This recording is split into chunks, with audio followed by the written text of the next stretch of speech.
You know, honestly, at this point, I just came to terms with the fact that I'm literally the Asian version of Luna. Like, at the point I am making this video, I just feel like my life has just been a fucking fever dream. So you're not convinced? Well, how many of you had to pull a page out of Mission Impossible just to leave a public park? And that will be the story for today's video. Oh, we the lad. And to be frank, it's not really the craziest thing I've ever witnessed, but honestly, I just feel like it's worth mentioning. So anyways, just do whatever the fuck you want with the video. I honestly don't care. Anyways, let's just get the story on the fucking road. So yeah, the story started off when I was a teenager. I'm not sure if I mentioned this on my other channels, but I am very into fishing. And when I was currently living in Singapore, one of those fishing spots I usually go to was in Kranji. So I wanted to record my fishing trip because obviously I just wanted to document my interest. Like, I mean, honestly, I was very fucking on that time. Don't judge. So yeah, excited for this once in a lifetime documentation of my fishing trip. My dad and I woke up and made our way to Kranji. The area wasn't really that far, so it was a very short journey. Anyways, so we eventually reached the spot, so we just placed our bags down. I mean, honestly, it wasn't much. It was just my recording equipment and my tackle, which I was able to set up in record time. So as soon as I got that out of the way, I was basically free to just press record and cast. So I'm not sure if the bait tasted like shit to the fish, or they were just not biting today because they wanted to be petty, but yeah, we were there for a full fucking day. Eventually, we just gave up because we obviously pulled dry, so there was just no point in continuing. So we decided to just pack up our gear and make our way to the bus stop. There was another angler who was apparently there with us, and he felt a little bit sympathetic, so he decided to give us a fish, which, well, we rejected it because we're, well, for me, my MO when it comes to angling is capture and release most of the time. At that point in time, I had everything edited perfectly on my video. The thumbnail, everything down to the last minute details. Right when I was about to click export, I realized that my memory card was full. So Teenage Paleo made a fucking huge misjudgment and decided the only way to free up enough space to actually export my fucking video was delete the clips I spent so fucking long to record. And if you know how to use editing softwares, yeah, I found it out the hard way, but as soon as you delete the clips that you place in the video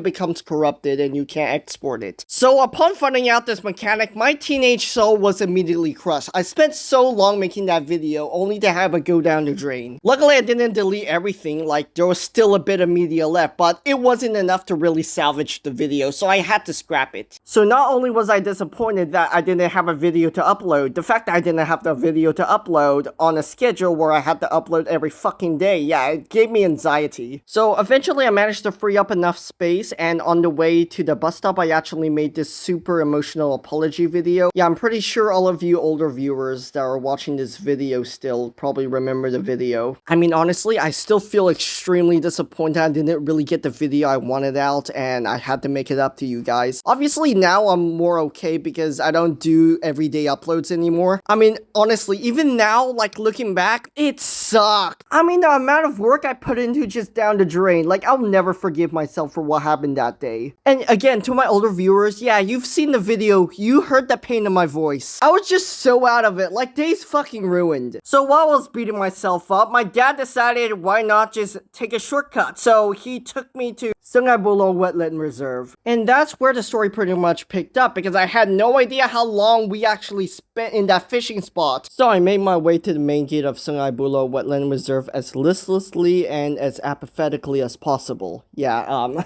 yeah, I was still really down about my situation. Now, through my sulking, I was actually able to reach the main entrance. The only problem was the gates were padlocked shut. At this point, both my dad and I were like, what the fuck? To give you an idea of how bewildered both my dad and I were, we were both seasoned visitors of this mangrove swamp, and none of us were informed that the park closed this fucking early. At this point, the only place we were able to go to was the taxi stand, in which conveniently enough had a bench for us to sit there and ponder our situation. And to our surprise, we weren't the only people who were locked in this fucking mangrove swamp. So we're gonna call him Jeff. So Jeff also wound up in the same situation my dad and I did. So all three of us just started talking about our situation and also getting to know each other's better. While we had this conversation, I looked to my left and lo and fucking behold, just my fucking luck, 2 more people show up. Yeah, at this point, I feel like a fucking fish in a barrel. No pun intended, despite the irony. Please ignore the fact that this is coming from a Sarcopterygian fish's mouth. So we're gonna call these two Ado and Jessica. And this automatically makes Ado and Jessica a part of the conversation as well. So eventually, we all agree that the logical solution is to probably call the park rangers to get us the fuck out of here. However, unfortunately, I don't know why, but after dark, they're just completely fucking useless. At this point, Ado and Jessica decided to take matters into their own hands and they just left us. Like, they just left us hanging in the dark. They literally disappeared in the fucking shrubs and left us there. To be honest, I don't blame them for ditching us. I mean, like, in these situations, it's every man for themselves. And it really didn't take long for us boys to follow suit because Jeff told us to follow him into the brush. Never mind the fact that there could be venomous snakes. I guess those girls probably had the right idea because after a few minutes of trekking, we actually found our way out. Lo and behold, there's a fucking fence with a hole in it. Yeah, just my fucking luck. I mean, don't get me wrong, the hole in the fence was dodgy as all fucking hell, but honestly, at this point in time, everybody just fell back to their basic animal instincts and we scaled the fence to our freedom. It was at this point when we got berated by the park rangers for the extreme lengths we were willing to take to leave this park. So we started arguing back and forth and eventually we decided to just leave it there and just take the bus to a food court where we could have dinner. It was in the comforts of the hawker center when I decided to start bringing up that whole situation again because it's just something that both my dad and I are just baffled happened to us. While enjoying my meal, I had a small window of opportunity to actually go on WhatsApp and DM Matho